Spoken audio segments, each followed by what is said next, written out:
But be careful, Malaysia's so comfortable that you could easily overspend by Scan ordering dikit-dikit, food scan directly to dikit-dikit. your house, Tahu udah habis even banyak if the belanja. restaurant is downstairs. Hati-hati kalap ya. I have done that.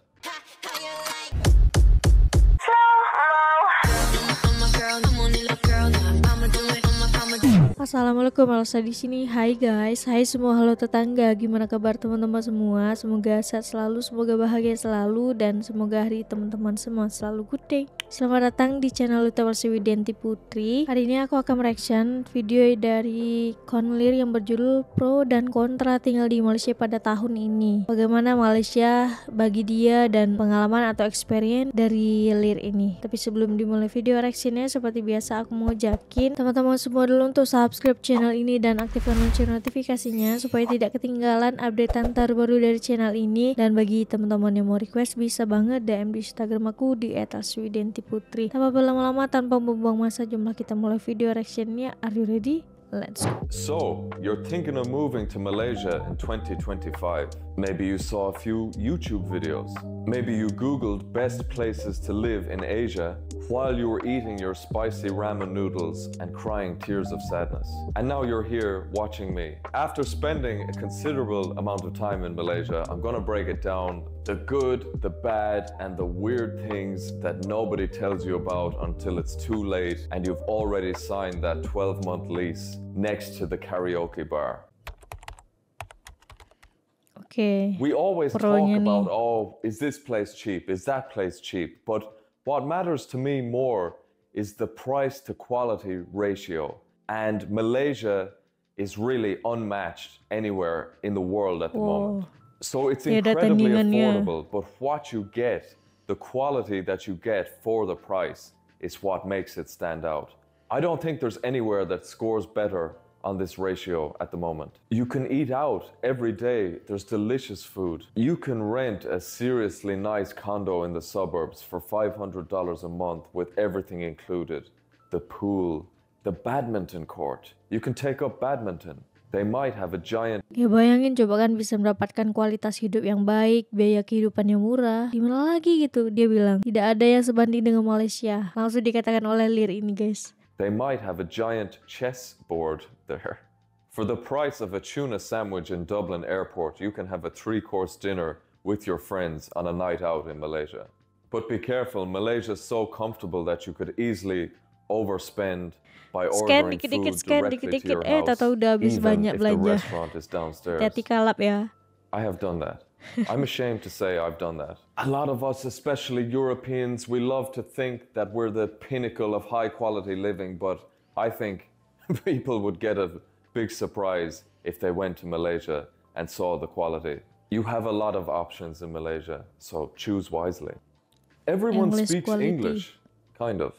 Okay, this is massively underrated, and a lot of people I think don't know this, but Malaysian people are fluent in English. You can really communicate, you can have a lot of fun, they're very funny people. You can actually read the signs and know where you're going. You can go to the doctor and not make crazy hand signals to explain what's wrong with you. It's not like charades, but you'll have to pick up a few words of Malay slang and get used to hearing la at the end of every sentence. That's cool, la. Malaysia is kind of like if the UK, Singapore, and a big bag of turmeric had a baby. That is the most scientific explanation I could come up with.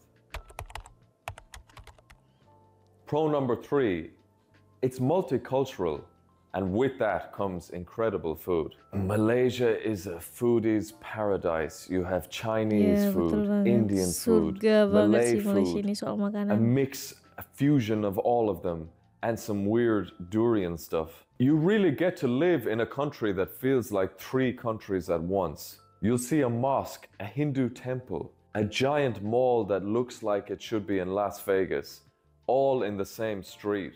Malaysia is like an all-you-can-eat buffet in Southeast Asia. You have a lot of options here. The curry is spicy, and the guy next to you in Starbucks will be debating cryptocurrency in 3 different languages. That's actually true. You'll meet people in Malaysia that can speak 7 languages fluently. I can barely speak 1. Just a word of warning, the Malay people are incredibly proud of their food, and rightfully so, but never ever say anything bad about it if you want to keep your head. Saling menghormati lah, Pro respect number gitu 4. ya. It's relatively Culture-nya, easy to budayanya. enter, and there are some options to stay long term. Now, you hear a lot of people say, oh, they only have the expensive visa and they only have this, but it's not true. There's a few things you can do. If you qualify, definitely check out the My Second Home visa program. It's an incredibly good deal if you're willing to put the money into it. The next one is if you qualify for a digital nomad visa or the Rento visa. For Nomad remote visa workers, tuh gimana that's ya? not that difficult to qualify for. And if you don't qualify for any visa, you can do border runs. Every 3 months, you leave Malaysia for 3 days and then come back and get a new stamp.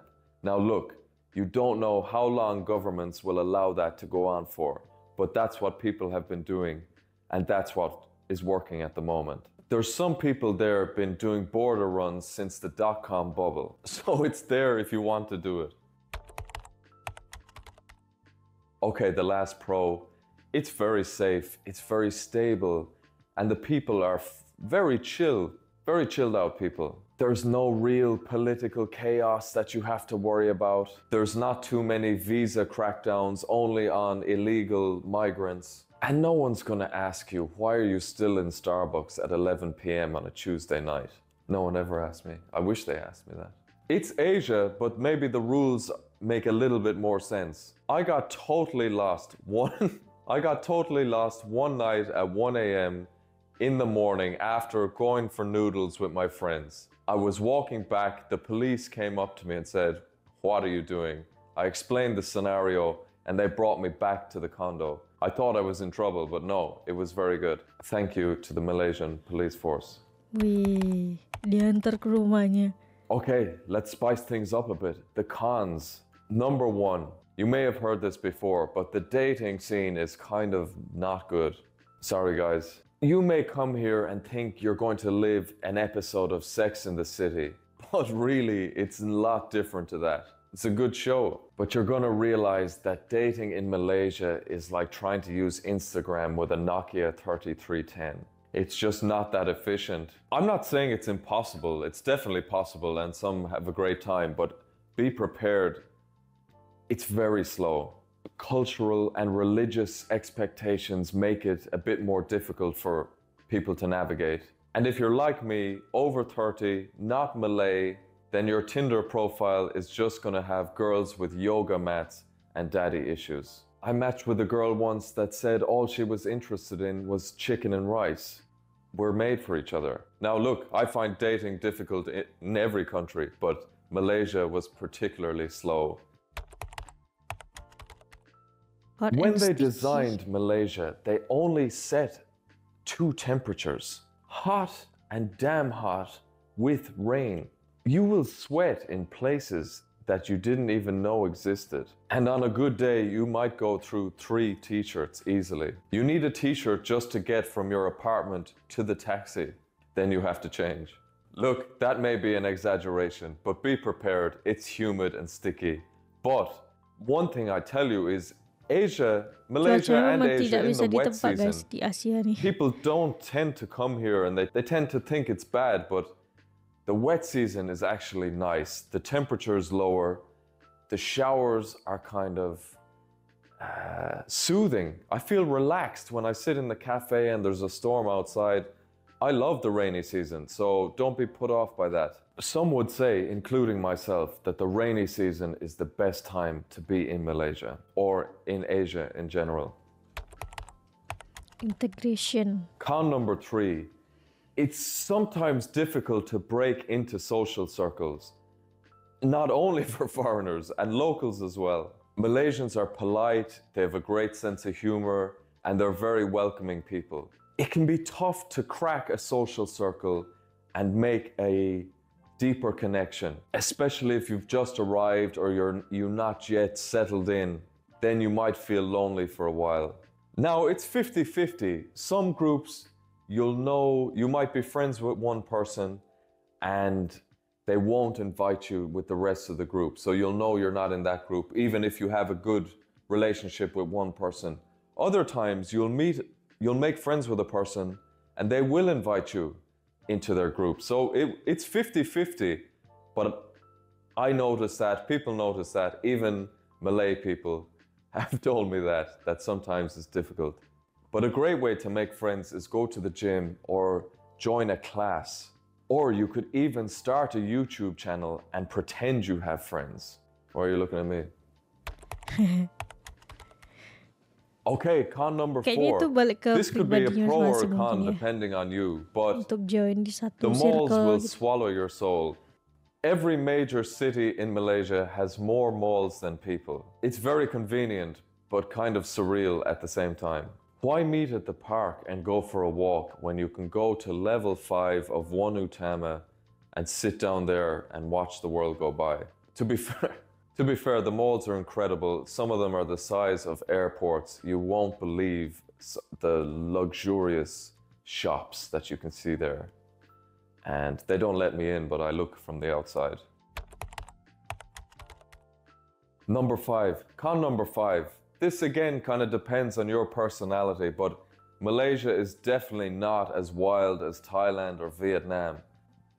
Some people will be bored Jadi there. buat yang pengen cari hiburan malam yang lebih bebas, Malaysia bukan tempatnya sih, aku rasa ya. Some people will be bored there. Malaysia is chill, very clean, safe. But if you're looking for that chaotic Southeast Asia, what the hell is going on buzz, then it's definitely not in Malaysia. You're not going to see a buffalo riding on the back of a scooter, or will you hear about a local rave at the temple. But your internet's going to work well and your chicken will definitely come with rice. There's no mystery to it.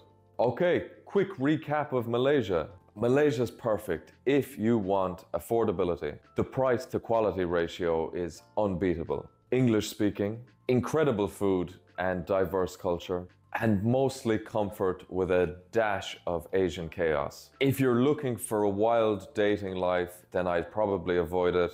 If the heat and humidity bothers you, might be difficult, but they have air conditioning, thanks to the gods of electricity. Thank you. And if you're lazy and don't make an effort, you could get socially isolated.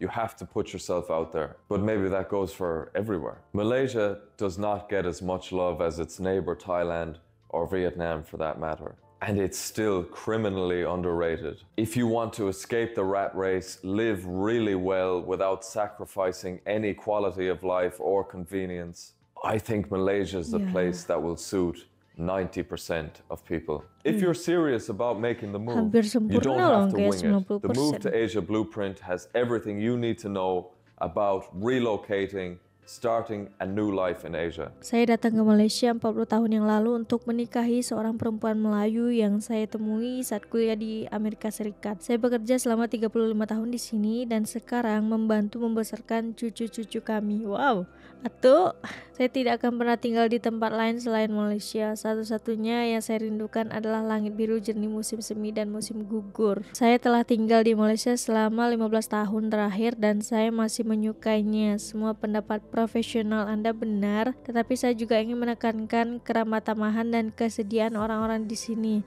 Mereka saling menghormati, bahkan kami para ekspatriat. Saya tidak akan pernah kembali ke negara asal saya. Wow! Sebegitu nyamannya negara Malaysia ini untuk dia, guys. Saya tumbuh besar di Eropa, tetapi saya tidak pernah menyukai musim dingin yang keras yang dulu kami alami. Pada tahun 1990, saya menjual 50% bisnis kami kepada mitra saya, menjual semua yang saya miliki, dan naik sepeda motor kesayangan saya dengan 10 kg barang di dalam tas. 15 bulan kemudian saya menyeberang dari Thailand ke Malaysia dan sejak saat itu saya tinggal di sini. Saya menikah di sini, membesarkan 2 anak dan masih menyukainya. Hal terbaik tentang Malaysia adalah mereka tidak terlalu banyak bicara tentang politik, agama. Semua sangat ramah. Saya mahasiswa di Malaysia tahun 2010. Saya punya banyak teman Tionghoa, India, Melayu. Saya masih menyesal mengapa saya meninggalkan Malaysia, padahal saya punya kesempatan untuk tinggal di sana. Sekarang saya berencana untuk pindah lagi. Kami sudah 2 kali ke KL, termasuk bertamasya ke Cameron Highland, dan kami kami benar-benar jatuh cinta. Setelah beberapa pertimbangan, kami memutuskan bahwa negara inilah yang akan kami tuju setelah pensiun. Kami berasal dari Jerman. Wow, sebagian besar yang Anda katakan sesuai dengan pengalaman kami. Terima kasih atas videonya yang luar biasa. Kefasihan berbahasa Inggris terkadang bisa diperdebatkan, tetapi yang lainnya sudah cukup. Malaysia adalah permata tersembunyi di Asia Tenggara. Semua orang selalu membicarakan Thailand dan lain-lain, tetapi bagi kami itu tidak masalah. Persaingan untuk mendapatkan visa MM2H akan berkurang seiring waktu. Oh, emang ada persaingan ya untuk mendapatkan visanya? Saya punya banyak kenangan bekerja sebagai asisten Australia dalam pembangunan Bandar Kajang pada tahun 1997. Bandar Kajang. Pembangunan memakan waktu 20.000 orang dalam waktu 2 tahun. Dibuka oleh PM Mahathir. Saya juga bekerja di tambang emas di Kuala Lipis di dataran tinggi Cameron, tempat saya bertemu dengan seekor harimau. Wow, luar biasa. Sarapannya kopi dan roti canai. Makan siangnya nasi goreng. Negara ini adalah negara multikultural yang dinamis. Informasi yang sangat bermanfaat untuk orang yang belum pernah datang ke Malaysia, yang belum pernah mengenal Malaysia. Ini sebuah informasi yang bermanfaat bagi mereka. Mungkin setelah menonton ini mereka tertarik gitu kan untuk datang langsung ke Malaysia dan mencoba berbagai macam makanan, minuman yang ada di Malaysia, kehidupan rakyatnya seperti apa juga gitu. Intinya gini sih guys, kalau menurut aku pribadi, orang Malaysia itu ramah-ramah banget. Orang Malaysia itu baik-baik banget. Kalau kita menghormati budaya mereka, mereka juga akan menghormati kita gitu. Jadi ketika kita menginjakan kaki ke negara orang lain, ya langkah pertama yang harus kita lakukan adalah menghargai budayanya, tradisinya, peraturannya, menghormati rakyatnya, menghargai rakyatnya, dan juga jangan lupa senyum, karena rakyat Malaysia itu sangat-sangat menyukai senyum guys. Ketemu di jalan senyum. Itulah. Oke lah, untuk video kali ini cukup sekian. Bagi teman-teman yang suka sama video ini, jangan lupa untuk like, comment, dan subscribe, dan kita ketemu di next video. Bye bye. Assalamualaikum.